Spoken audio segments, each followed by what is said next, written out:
আসসালামু আলাইকুম। আশা করি সকল বন্ধুরা আপনারা ভালো আছেন। আজ যে বিষয়টি আপনাদের সাথে আলোচনা করব তা হলো অল্প পরিমাণ জায়গায় 1 থেকে 1.5 কাঠা জায়গার মধ্যে ছোট একটি বাড়ি কিভাবে নির্মাণ করতে পারবেন সেই বিষয়টি আলোচনা করব। যাদের কম জায়গা আছে তাদের জন্য সুখবর হলো এভাবে আপনারা সুন্দর একটি বাড়ি নির্মাণ করতে পারেন। 3 সেটও করতে পারেন, হয়তো একতলা, দোতলা অথবা ডুপ্লেক্স বাড়ি করতে পারবেন। এই যে এখন আপনারা যে বাড়িটি দেখতে পাচ্ছেন, এখানে দেখুন একটা বেডরুম 10 ফিট 10 ইঞ্চি এবং 11 ফিট 4 ইঞ্চি দৈর্ঘ্য এবং প্রস্থ। সাথে আরেকটি বেডরুম দেখেন 9 ফিট 10 ইঞ্চি প্রস্থ এবং 11 ফিট দৈর্ঘ্য। তার সাথে আছে একটি কমন টয়লেট 6 ফিট 1 ইঞ্চি দৈর্ঘ্য এবং 5 ফিট হলো প্রস্থ। সাথে আছে কিচেন 6 ফিট 6 ইঞ্চি প্রস্থ, 6 ফিট 7 ইঞ্চি হলো দৈর্ঘ্য। তারপরে ডাইনিং রুম দেখেন, রুমটা হলো 13 ফিট 6 ইঞ্চি প্রস্থ, 11 ফিট হলো দৈর্ঘ্য। এখন চাইলে এখানে আপনারা একটি বেড ফালাইতে পারবেন, সমস্যা নাই, ডাইনিং এন্ড লিভিং করতে পারবেন। আর এখানে আপনারা দেখা গেছে এন্ট্রি আর জায়গার পরিমাণ দেখুন 25 ফিট 11 ইঞ্চি প্রস্থ এক পাশে, আরেক পাশে 26 ফিট 5 ইঞ্চি, একদিকে 32 ফিট 1 ইঞ্চি, অন্যদিকে 29 ফিট 10 ইঞ্চি। এইরকম জায়গা যাদের আছে তাদের সুন্দরভাবে চতুর্দিকে জায়গা রেখে সামনেও জায়গা থাকবে, খুব সুন্দর একটি বাড়ি নির্মাণ করতে পারবেন। এই বাড়িটি কিভাবে নির্মাণ করবেন, যারা এখন আপনারা দেখলেন যারা বাড়ি নির্মাণ করবেন এইরকম বাড়ি নির্মাণ করতে পারবেন। ইঞ্জিনিয়ার কিভাবে খুব অল্প সময়ে বাড়িটি ড্রয়িং করা যায়, এই ড্রয়িংটা এখন আমি দেখাবো অটোক্যাডের মাধ্যমে। আপনারা সাথেই থাকুন, বিস্তারিতভাবে জানতে পারবেন।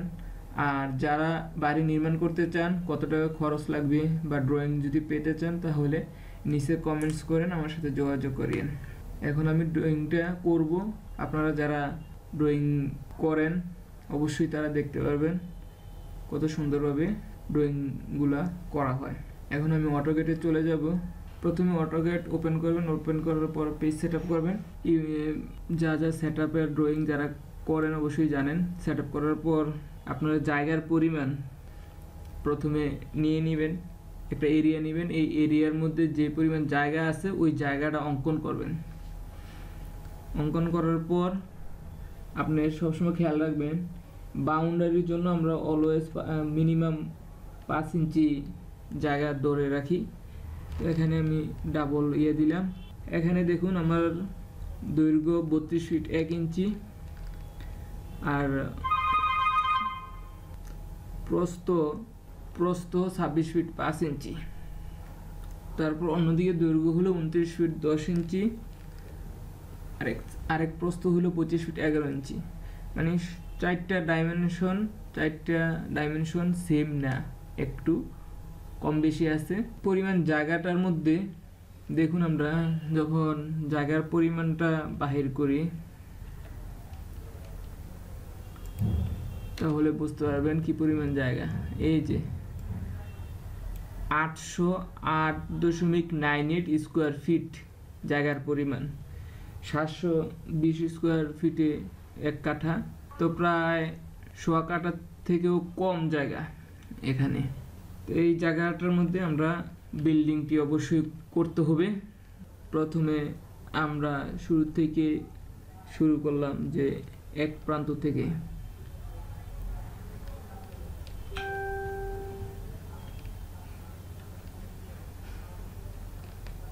এভাবে আপনারা অবশ্যই যেভাবে করতে চান এভাবে করতে পারবেন।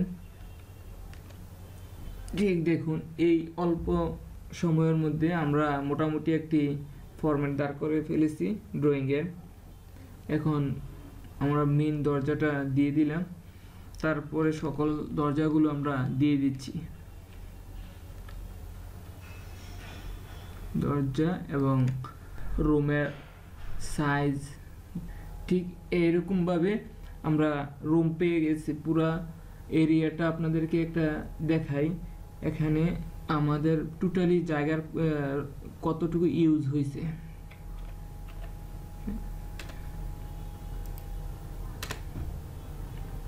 দেখুন 509.26 স্কোয়ার ফিট, এই পরিমাণ জায়গা।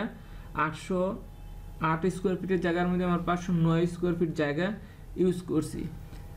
প্রায় আরও 300 স্কোয়ার ফিট জায়গা আমার চতুর্পাশে রয়ে গেছে সাইড ব্যাক হিসাবে।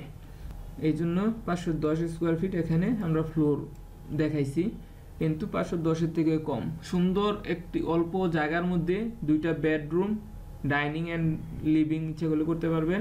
তারপরে বাথরুম, কিচেন রুম সহ খুব সুন্দর একটি বাড়ি নির্মাণ করতে পারবেন। আমরা উইন্ডোগুলো দিয়ে দিই যে রুমের কোন কোন পাশে উইন্ডো বসবে। দেখুন কোন দিন আমাদের আলো বাতাসের জন্য প্রত্যেকটা রুমের যতটুকু জায়গায় আমরা আলো বাতাস রুমের মধ্যে প্রবেশ করব সব জায়গাগুলোয় আমরা উইন্ডো দেওয়ার চেষ্টা করব।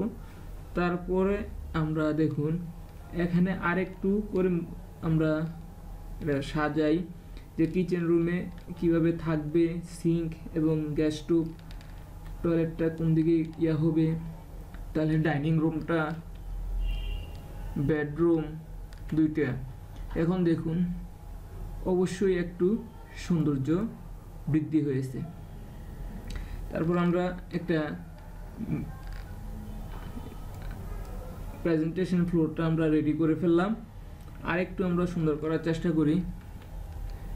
এন্ট্রিওয়ে, আমরা এন্ট্রিওয়ে ব্যবহার করলাম, আমরা এই পাশে রাস্তা, এই পাশে ব্যবহার করলাম। তাহলে আশা করি সকলেই কিভাবে ড্রয়িং কমপ্লিট হয়েছে দেখেছেন।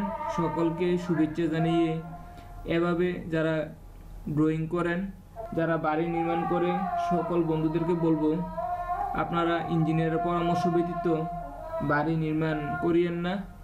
যখন আরসিসি বাড়ি নির্মাণ করবেন অবশ্যই একজন ডিপ্লোমা ইঞ্জিনিয়ার থেকে হলেও আপনারা পরামর্শ নিয়ে বাড়ি নির্মাণ করেন।